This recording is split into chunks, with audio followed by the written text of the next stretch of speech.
everyone.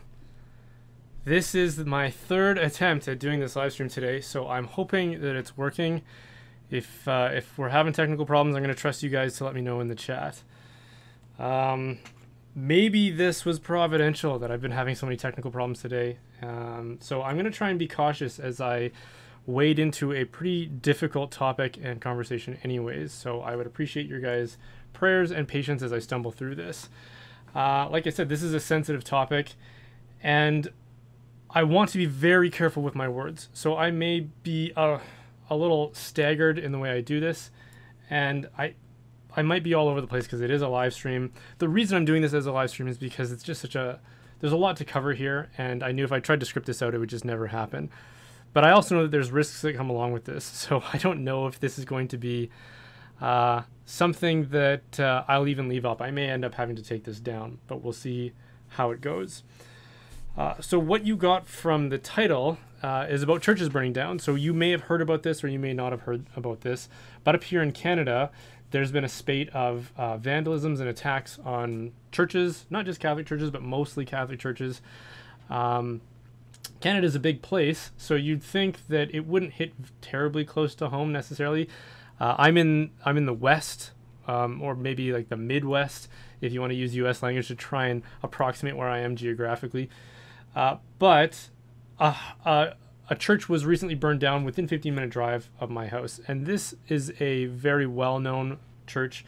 It's a beautiful parish. It's one of the few historical parishes that dates back to about 100 years or so. It's one of the very few beautiful parishes, I might add too, because where I live was settled like in the 1800s and the 1900s. By then, they weren't building beautiful churches anymore. We started to go into this trend of modernism. So it's a very beautiful historical church, and it was burnt down, not by accident, by the looks of things. And that's bad enough.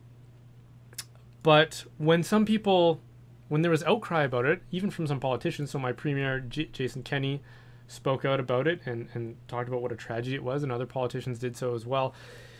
The response to it was stupefying. People were responding to him on Twitter and elsewhere saying, who cares, it's just a building, and they deserve what they get. So this is going on across the country, and it reflects an incredibly deep-seated hostility towards Catholics and Christians and the Catholic Church that exists right now. And if you're not up to speed on why that is, you're probably asking, why is this happening? Why are people burning churches down? Well, this ties back to recent revelations about residential schools.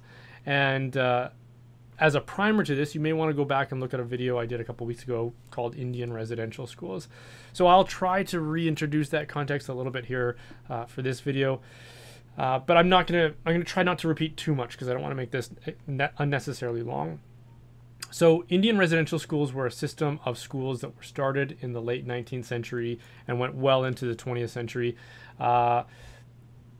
It's more complicated than this, but basically they were run by the federal government of Canada, and they were designed to try to assimilate Indigenous and First Nations people and Métis people, that's just sort of the broad umbrella of what Americans would call Native Americans, into Canadian culture. So they're trying to assimilate them into Canadian culture. And the motives for why these schools were set up was diverse, just varied from different politicians and different groups that were involved in different churches, different denominations even. The Catholic Church ran most of them because Canada is a mostly Catholic country. Catholics are a minority, but it's the largest religion. So they, when the federal government partnered with churches on setting up these schools, the Catholic Church was a dominant contender for running these schools, and because the Catholic Church had already set up schools for Indigenous people long before the federal government got involved.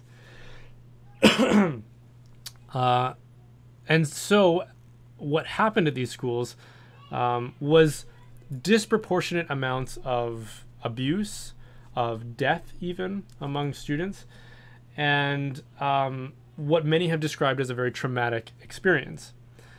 This is the understanding that has emerged as people have investigated and explored it and gone into it.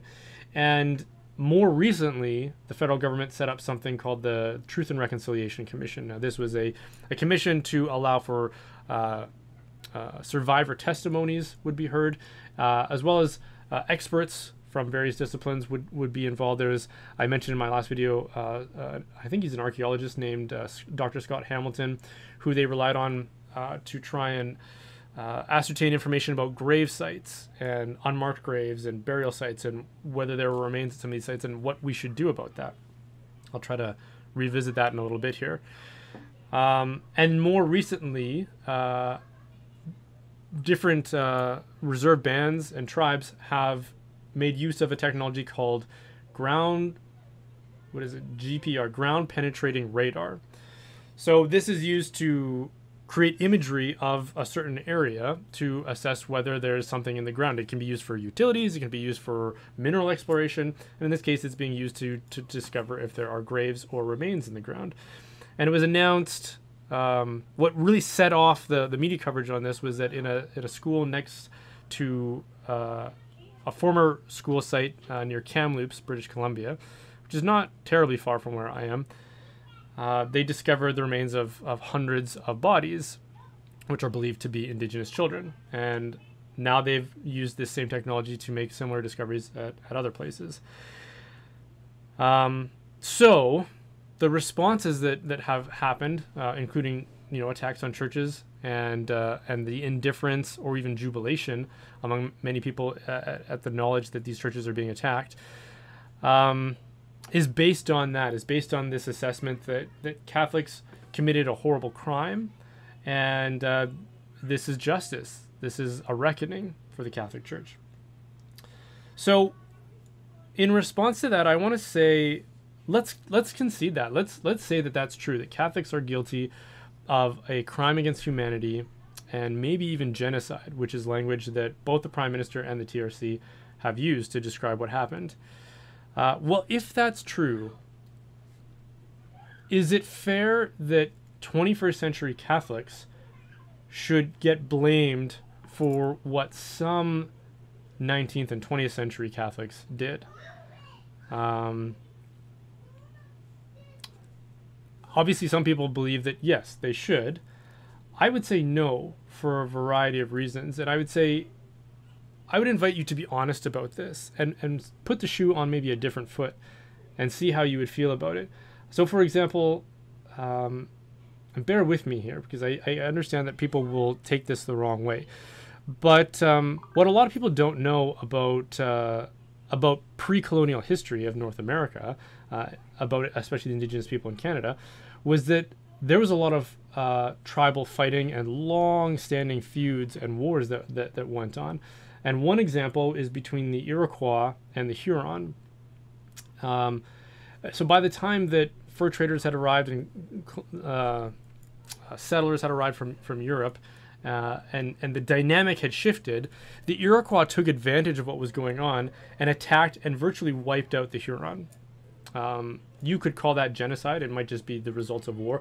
But however you describe it, the Huron were eradicated as a group, except for a few refugees and survivors who went on and settled in areas of the United States, I think New York even. So let me raise the question, should descendants of the Iroquois be blamed for what happened to the Huron? And should people from descendants of the Huron be able to come back and ask for reparations or discipline or punishment of descendants of the Iroquois? I hope you would answer the way I would and say, no, that's not justice. There's nothing we can do to correct the evils that have been done in the past. Add additional injustices and evils in the future don't fix those evils as much as we might want them to. So simultaneously, Christians and Catholics of the 21st century, punishing them doesn't do anything to correct those evils. It just adds further injustices and further animosity between various groups. Now, even worse than that, some of these attacks we've seen have happened against groups that had nothing to do with residential schools. So, for example, several Ukrainian Catholic churches were vandalized. Ukrainians had nothing to do with that.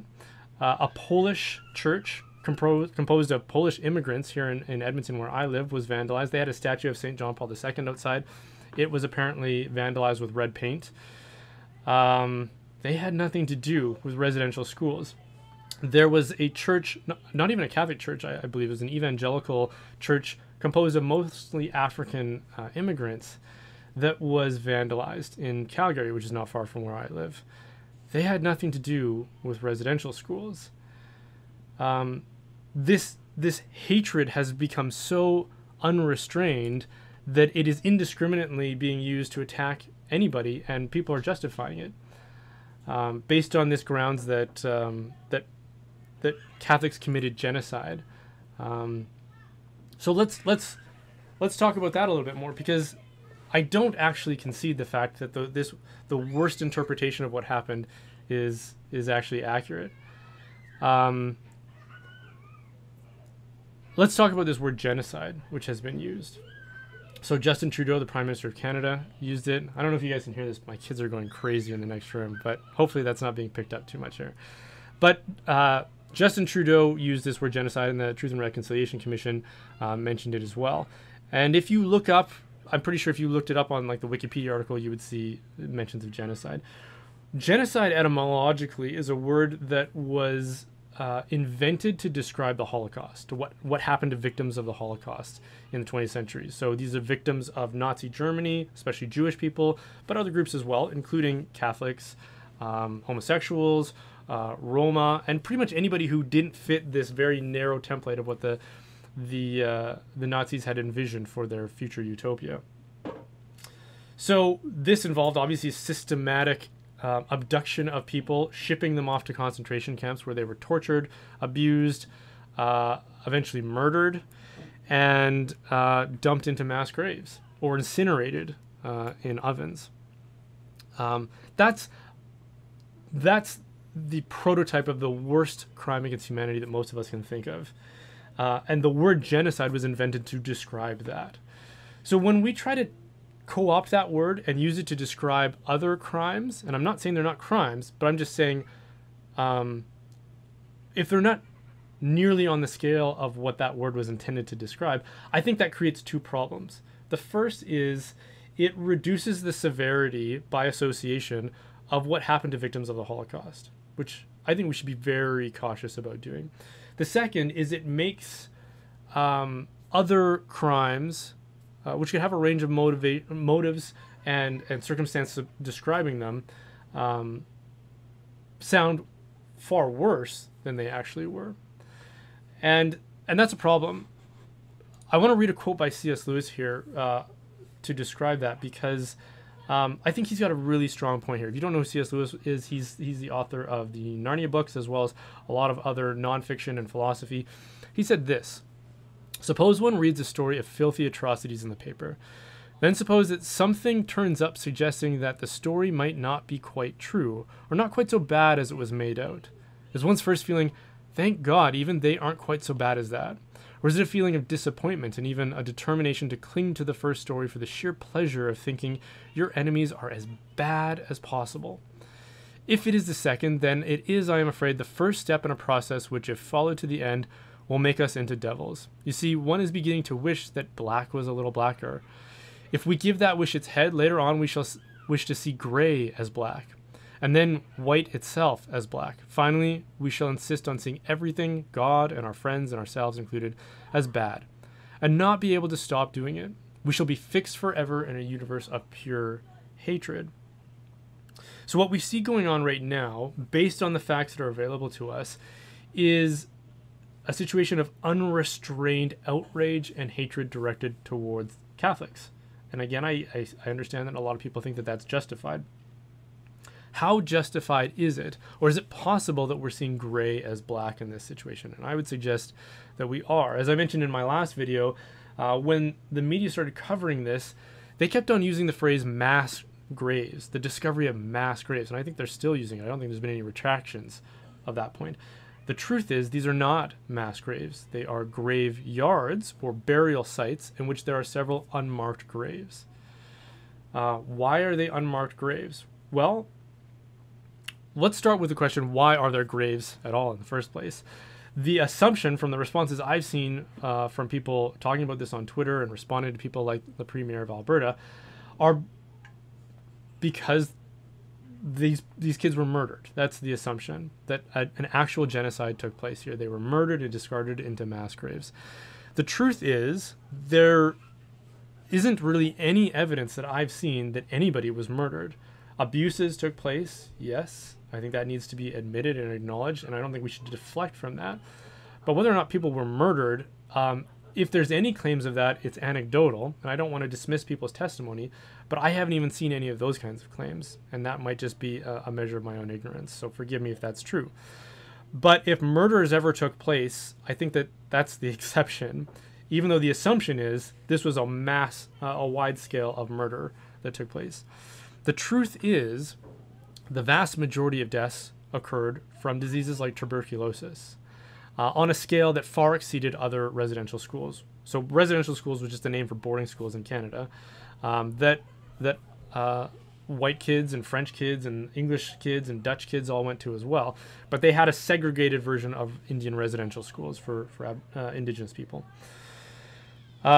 So kids in Indigenous schools were dying at a vastly disproportionate rate compared to at these other residential schools. The reason for that was because diseases like tuberculosis ravaged Indigenous populations. And this wasn't just at the schools. It happened back in the reserves and in their tribal lands as well, because they had no immunity to European diseases.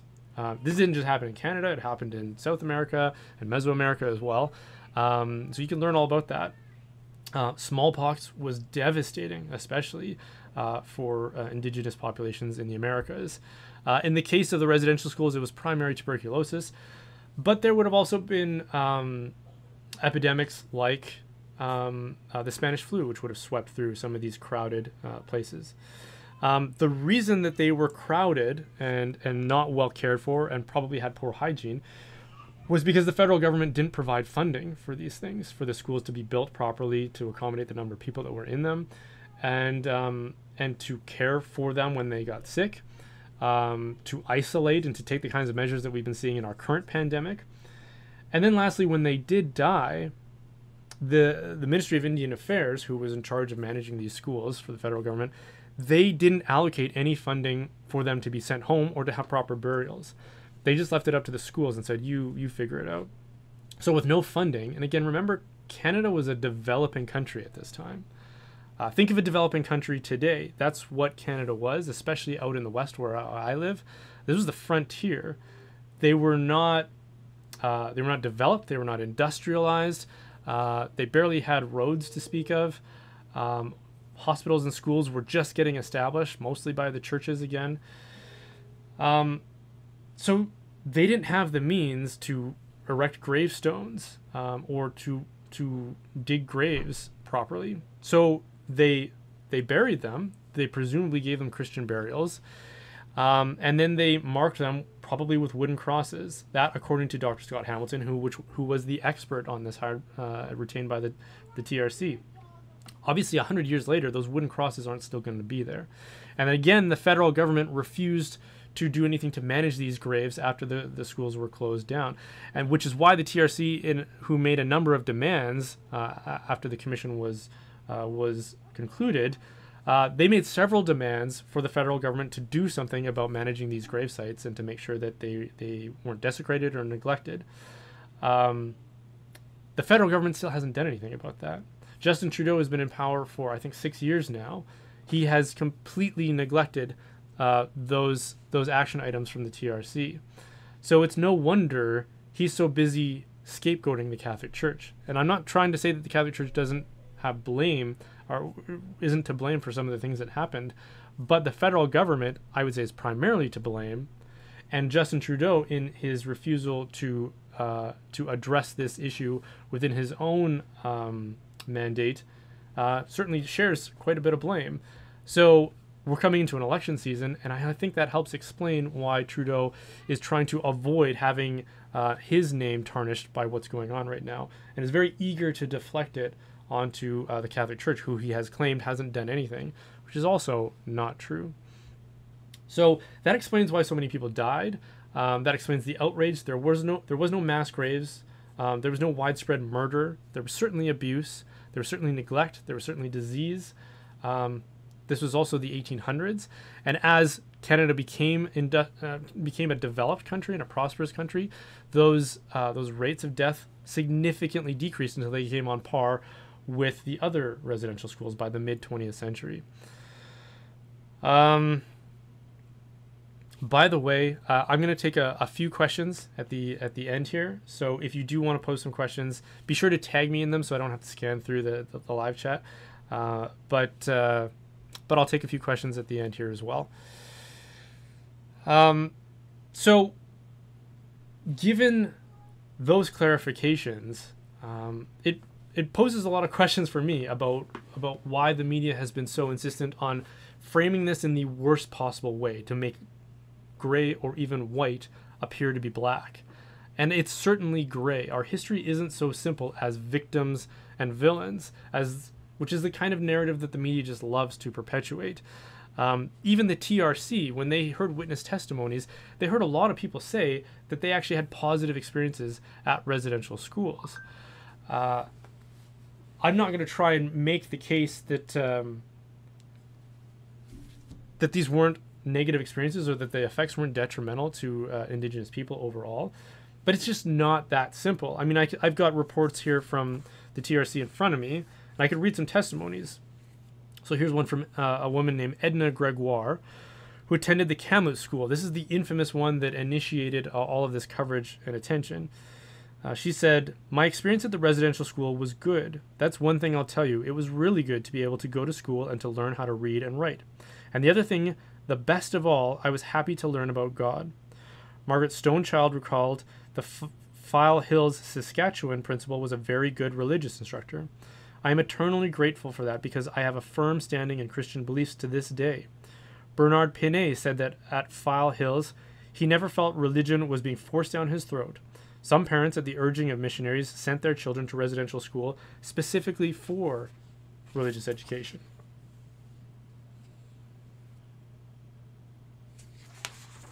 So, I mean, and there's more in here. I could go through other examples. I've got another article here, too.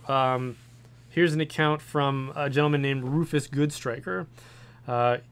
He went to a school called St. Mary's, which was near Lethbridge, which is, again, in Alberta, not too far from where I live.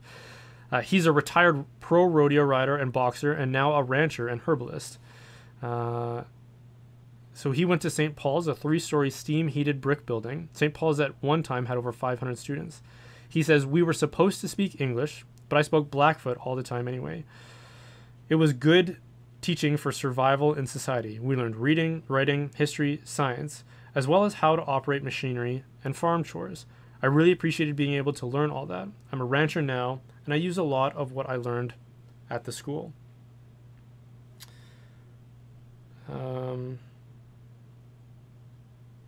Yeah, I mean, I'm not going to take time to go through all these. I'll try to maybe even link these in the description, these 2 documents. But there's several accounts like this. So it's gray. It's not as simple as the narrative that people are buying into, which convinces them that it's okay to burn down churches that are sacred to people. I know people who got married in that church that just burnt down. People have had their kids baptized there. They've commemorated significant events in their lives. These aren't just buildings.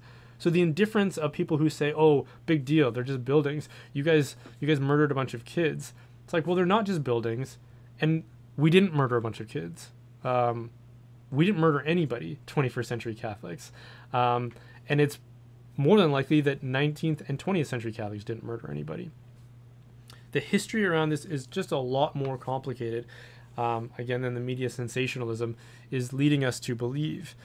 And I think it's about time we start to stand up and say that and correct the misinformation that's out there and call out people like the CBC, who is our state broadcaster, who has been probably the most egregious in their coverage of it, and people like Prime Minister Justin Trudeau, who's been out there perpetuating lies. Another big lie is that the church hasn't apologized or done anything in response to this.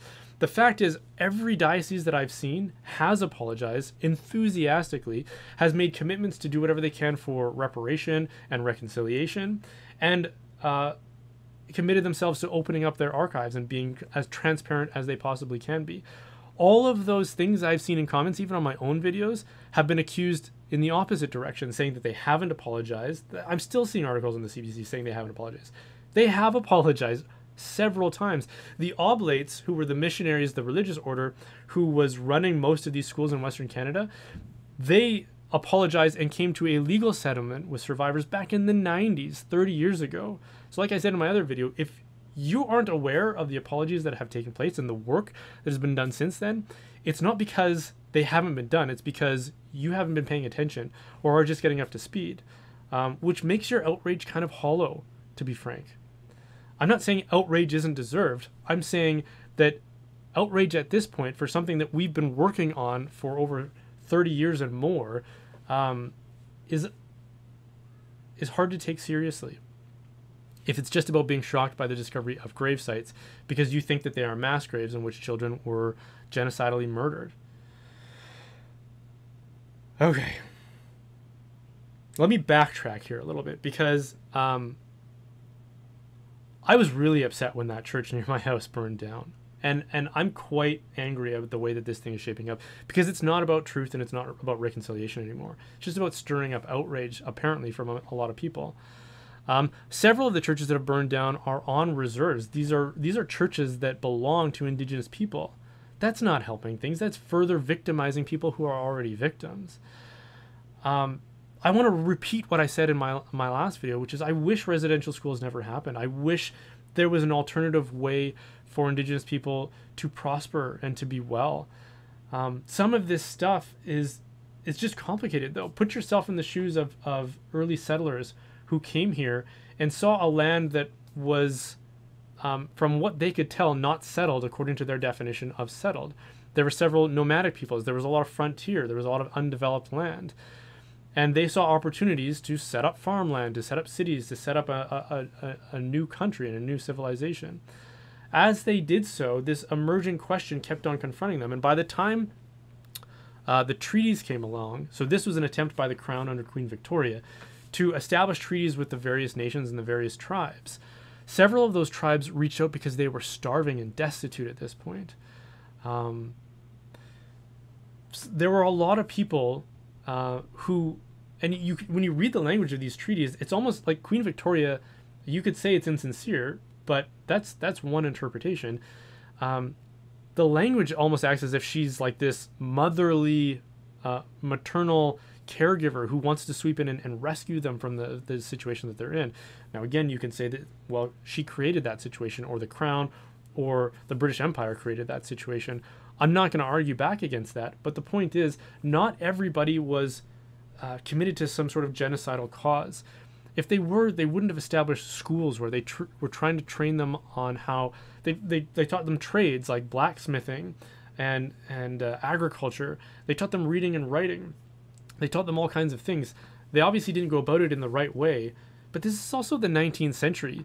When I was in kindergarten, they still had the strap. I remember seeing one kid get marched off to the principal's office to get strapped. This is back in the 80s. Anybody who looks back at a certain period of time is going to be able to detect abuse. I talked about C.S. Lewis earlier. He went to a boarding school in the late 19th century.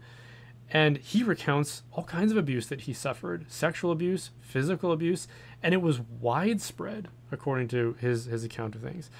Again, I'm not trying to diminish things, but the point is, it doesn't, we can't read malice into this necessarily based on the facts that we have available to us. The facts are there are grave sites that are unmarked. That doesn't mean people deliberately discarded bodies without any care or concern for those bodies. We're jumping from a fact to a conclusion that assumes the worst possible conclusion and motive. And I don't think that that's fair, and I don't think that that's just. And we're seeing too much of that, and that's why, again, people think it's okay to burn down churches and attack Christians. I think I've covered enough. I'm going to see if there are questions. Sorry, I wasn't watching the live chat here. I'm sure that there are some arguments going on. And I think, dialogue is important about this. If we just hear one version and one narrative that is predominantly coming from the media to tell us what happened, I've done videos in the past about why we shouldn't listen to the media, why most of the information is sensational, why their motives aren't educational. They tend to be based on other motives, like selling advertising or advancing a particular political cause. And there's no shortage of that in the media these days. Okay, so I don't see any specific people tagging me or asking specific questions. So if I don't see something here really quick, I'm probably going to wrap it up. I will say this as a closing remark, and I'll give you guys an opportunity if anybody does want to ask a question. I think there's an outstanding question of how Catholics and Christians should respond to this. What should we do? Well, the thing to remember from a Catholic perspective is that church that burned down, that's not just a building, that's a sacred space where God dwells. Catholics believe that God is physically present there because of the Blessed Sacrament. These people burned down a tabernacle that housed God. I would hate to think what kinds of repercussions they will experience because of that. Maybe now, maybe in their future judgment, I don't know. But what I think we first of all have to do is pray for them and forgive them. That's what our Lord instructed us to do. He said that we should pray and bless those who persecute, who lie about us, who slander us. So that's true in this case, and I think that we should apply it as difficult as that is. He also said to rejoice, and I think it was Matthew 5:11 or 12, something like that, to rejoice in our persecutions because, first of all, we're being persecuted because those who persecute us hate Jesus, and they hated him first, but they did the same thing to the prophets who came before. So this is an opportunity for us to share in that blessedness that he preaches about in the Sermon on the Mount in the Gospel of Matthew there. So I see a couple of people have tagged me, unrelated from this, but still Catholic news. What is your opinion in TLM going to the chopping block, and what can we do about it? This that comes from John. I'm withholding judgment on that, honestly, until some news that isn't speculative comes out. And I'm not trying to say that people who are speculating about it don't actually know what's going on. Maybe they have inside tracks that I know nothing about. But until we see what's actually going to happen, I don't know. The TLM is a growing phenomenon within the church, and I have a future video planned to talk about that as well. So maybe that's all I'll say about it for now, because I don't want to distract from the main topic here. Watch for that video in the next couple of weeks. Hopefully I can get that out. Let's see, Mark Lizama says, do you think you can do a video on martyrdom? Okay, well, that's again off topic. Yeah, I'll give it some thought and see if inspiration strikes. Brandon P says, in saying that, do people also ignore that it's not just Native but other white people in Canada that have faced systemic discrimination, i.e. Pure Lane? I'm not really sure what you mean, Brandon. I think everybody experiences discrimination to one degree or another. I don't think whataboutisms is really productive. To say, well, I mean, to try to diminish the pain and the suffering and the discrimination that other people have gone through. I mean, I haven't experienced a lot of persecution in my life other than just people maybe not liking me because they found out I'm Catholic or losing friends for that reason. But certainly, you know, if my parish burned down, I would be feeling it a lot more than I am right now. Salvador says, can Catholic boarding schools make a comeback? I don't know. I mean, the landscape of education has changed so much that I don't know if of seeking to go back to something that might have existed even for those who had good experiences in those contexts is what we should be doing, as much as trying to forge a path forward based on our tradition and based on what is good about our faith and our tradition and our culture.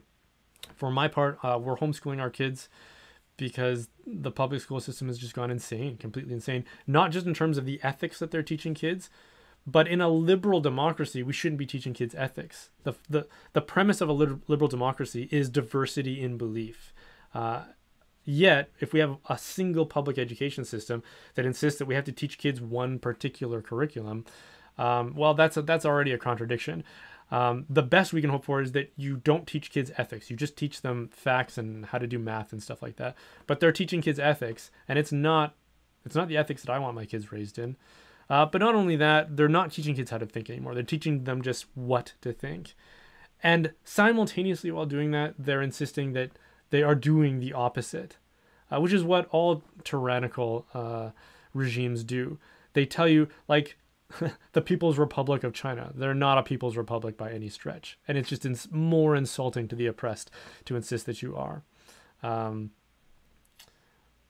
same thing with North Korea. They call themselves the Democratic People's Republic. It's like, you're not democratic. They're not teaching kids how to think in public schools, no matter how much they keep harping on that. Anyways, that's off topic, so I'm not gonna dwell on that. Brandon says, is it fair to say that the Canadian government is deflecting culpability in any crimes and scapegoating the church? Yeah, because I mean that's the most optimistic interpretation I can take on what Trudeau has been saying and doing. There's an election coming up, and I think he's deflecting for his own failures in responding to the Truth and Reconciliation Commission. And the things he's saying about the Catholic Church, maybe he just doesn't know. So maybe that's the most optimistic thing I could say about him, is he just doesn't know what's been done. So he's just ignorant of that fact. But that's not a good interpretation for the Prime Minister. He shouldn't be ignorant. He should know about the work that's been done and the things that have happened and the response of the bishops. And again, things going all the way back to the 1990s. So yeah, I think that's a fairly reasonable interpretation of what's going on. Freelancer LA says, do you think that the Church, Pope Francis, should make an official statement apology in light of other forms of abuse that have recently come to light in the Church?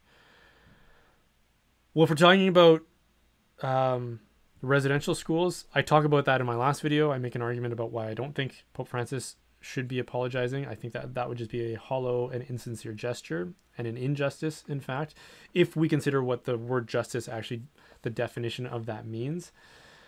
But check out my other video for a better explanation of that. In terms of other abuses, heck yeah. Like if we're talking about the sexual abuse, which there's no shortage of things that we could say to criticize his management of the situation and just this legacy that is ongoing, and the refusal from bishops' conferences as well as the Vatican to truly do something about it. Yeah, they should first of all stop surrounding themselves and protecting people that they've been protecting, like they had been doing with McCarrick all the way up until the point where it was just no longer feasible to do so. There are other people like Cardinal Wuerl, and I'm just not even going to get into it. There's a list of people who should be held to account who are currently taking shelter in the Vatican. So not only should they stop doing that, yes, they should apologize for those things.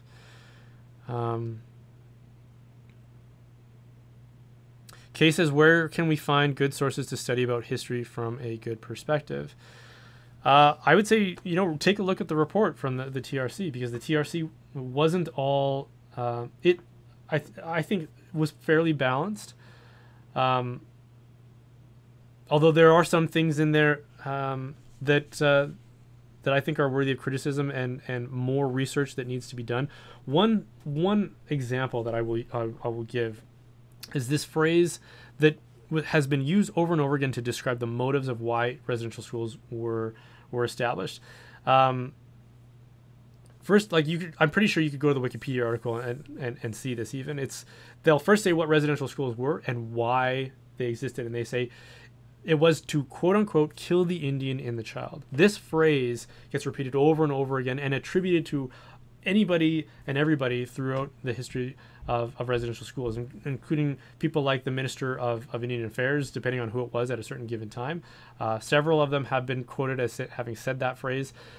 Bishop Vital Grandin, who was a bishop who established the diocese I live in right now, who is venerable, by the way, he's been accused of having said that. the truth is, every time this quote appears, and it always appears in quotations, it's never cited where this quote comes from. The truth is, it doesn't actually exist, at least as far as I can tell, until somebody can correct me and point me to where the original source of it is. The research I did on it when I saw that was that it's loosely attributed to an unnamed American officer in a conversation he was having with a superior officer. It's not even Canadian, the source, which means it doesn't have anything to do with residential schools. Now, that doesn't mean that that sentiment didn't exist among those who established residential schools. I think it probably did exist, but not universally and across the board. So you can't just say this was the singular motive for establishing residential schools. I just don't think that that's a fair treatment of the history at all. And it goes to show the fact that this gets recited over and over again in official documentation and in encyclopedias and in Wikipedia in quotations. That's indicative of something. I'll leave you to draw conclusions from that. And like I said, there's a couple documents here that I've got right in front of me that I will link to in the description after I save this video. I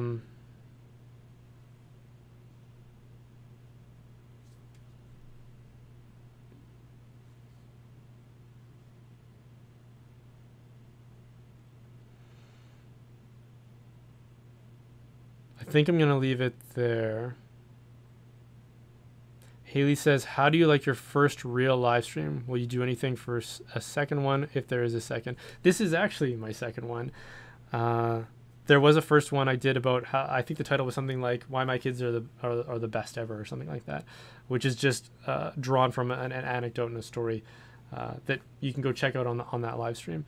So I enjoyed the last live stream. I wasn't looking forward to this one at all because it's a tough topic, and I was reluctant to do the last video I did on it. The only reason I'm doing this one again was because it hits so close to home, and I think somebody needs to push back against the narrative that's out there, and nobody seems to be doing it. So I'm sticking my neck out there and doing it.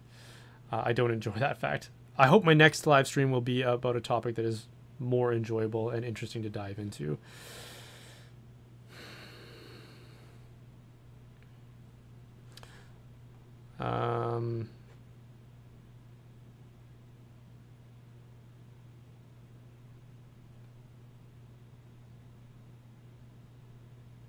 Okay, I think I'm going to leave it there. Thanks everybody for watching. Be sure to subscribe and like the video. And if anything I said was wrong, I'll look forward to checking it out in the comments and retracting things even. I may even retract this video if it turns out that I've mischaracterized the history of all of this. I'm doing my best here, but I think that the current direction we are taking as a country to address this is utterly unhealthy, and I think it's been perpetuated by the media and the Prime Minister. So I think someone needs to take a stand against that, at least, and that's all I'm trying to do. I'm not trying to deflect. I'm not trying to even speak on behalf of the Catholic Church or to revise history or anything like that. I'm totally open to being corrected about the things I said in this video, and I look forward to hopefully better conversation, better dialogue, more truth, and more reconciliation in the future. All right, thanks guys for watching.